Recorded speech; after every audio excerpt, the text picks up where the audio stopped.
tiebreaker. Well, it was an interesting first set. I think it was exciting for the crowd to watch because it was very close.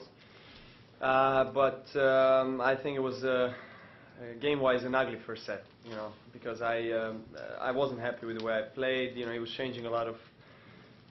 He was changing pace a lot. He was always sending me a different ball, and it was really hard for me to adjust to it because of the conditions that we played in. And so that's why it was crucial for me to win the first set. And after I felt a bit more relaxed, and I served well when I needed to, and played okay. Played enough to win. Novak, on that first set, Yeah. that tie break, do you attribute winning that more to your physical strength or your mental strength? Well, I don't think. I think it's a combination of both, but in the end, it was more mental, just to hang in there and try to play right shots at the right time. This is one of the longest tiebreaks I ever played, and it was certainly exciting to be part of it. But I knew that I need to win that set. And I had a lot of opportunities. I missed a lot of easy balls, and I think I wasn't moving well at the start. But after, on the brighter side, I lift up my level better in next two sets. Novak, is it difficult to play slice backhand against Dolgopolov, who plays also slice backhand? And you know that he was losing 4-1 in the field with Chibona. So how do you explain this incredible up and down on the same day? Well, look, he's unpredictable player, and he's kind of player that feeds on energy as well of the crowd. I think I guess the bigger the match is and the more crowd it is, he feels better and he gets motivated. He has a very fast hands. He can serve well. He can play. He has a great running forehand. He's good in defense. He can change the pace. So generally, he's a very good player. He just doesn't have this consistency, So I knew in the back of my mind I needed to hang in there and try to wait for the opportunities. And after I won first set, I felt that I have a little mental advantage over him, that I'm in control. Everyone talks about the physical attributes Yeah. that have made you number one. How would you assess your mental game and how it's improved over the past year? Well, I think mental strength you get over the years, playing on the tour, getting experience, and using that experience in the right way. Physically, out there is so many fit players. I mean, the game has changed tremendously, and top 100 players. Physically, there is not much difference between a number 78 in the world and number 2, 3, 1, 5.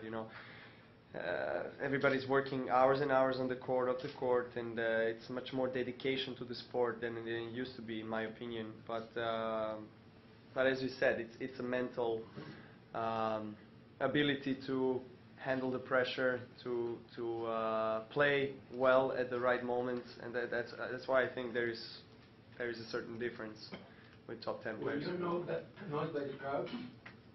Annoyed? Yeah. No. How do you feel about the crowd? No, I mean they liked it. I think it was interesting first set, so it was great. It was packed stadium, and it was a different experience because I haven't played on that court for a while, so it was nice. I enjoyed it. Rafa recently said that tennis at its heart is a game of dealing with emergencies. Obviously today in the tiebreak you had an incredible emergency. I'd like you to compare the Open with your third round match at Wimbledon against Baghdadis, where you cracked your you hit your racket, and you seem to somehow kickstart your game a little bit then, and then it all sort of seemed to flow. Could you please compare the? Yes. Well, I wouldn't compare it, but I would say that I think you always need to have.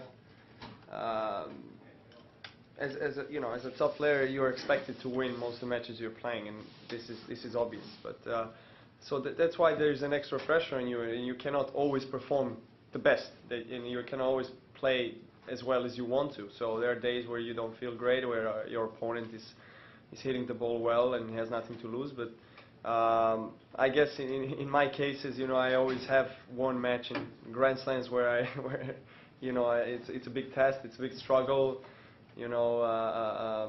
long hours spent on the court and long points. But in the end, that's something that, as you said, gives me a kick-off start and gives me, confidence for the continuation of the tournament. Were you made aware, Novak, that the crowd for Louis Armstrong today almost snaked out of the grounds right across the other side of the courtyard? I mean, it was almost half a mile long to get into your court. Really? Yeah. Did anyone tell you that? It was probably because of the tiebreak. No, the first set. before the match had even Okay. started. I don't know. I didn't know about that. But I don't think anyone's ever seen, apart from the Wimbledon queue, anyone's ever seen a queue like it here. it's fantastic. I mean, honestly, I was happy to play there. I was happy to experience the Armstrong court again. As I said, after a while, and sometimes it's really nice to be on the smaller court where crowd is closer to the court, where you can feel them. You can, even when you're taking a towel, you can feel them so close to you. And I think those kind of matches off the center court are very exciting. Novak, Rafa in his book says that if you keep grinding against Roger, you can eventually wear him down, force him into making some errors. But against you, there's really no backup plan. That's a pretty good compliment from a 10-time Slam champ. I just wanted to get your thoughts on that. And are you starting to feel that advantage before you even step on the court, that psychological advantage that you bring?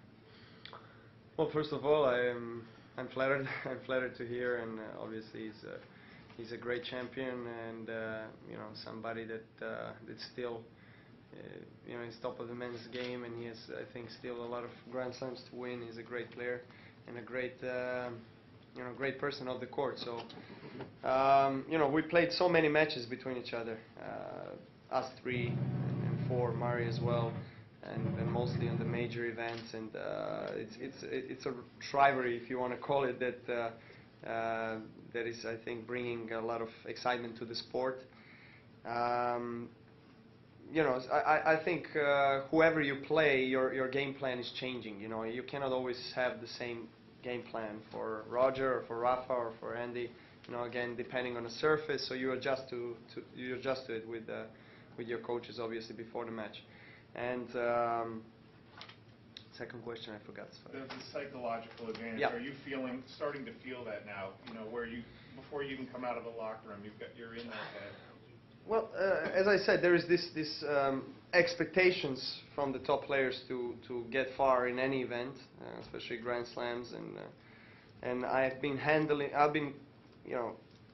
carrying this burden, let's say, for a while, because I was in top 3 in the last 4 years, and I know how it feels to get on the center court on any Grand Slam, and I know how it is to feel to play the top guys in the big tournaments, and I've got this necessary experience in order to know how to start a match and play well.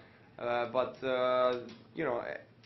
with this experience and with the success that you have over the years, you obviously have a certain psychological advantage over your opponents in the opening rounds, especially.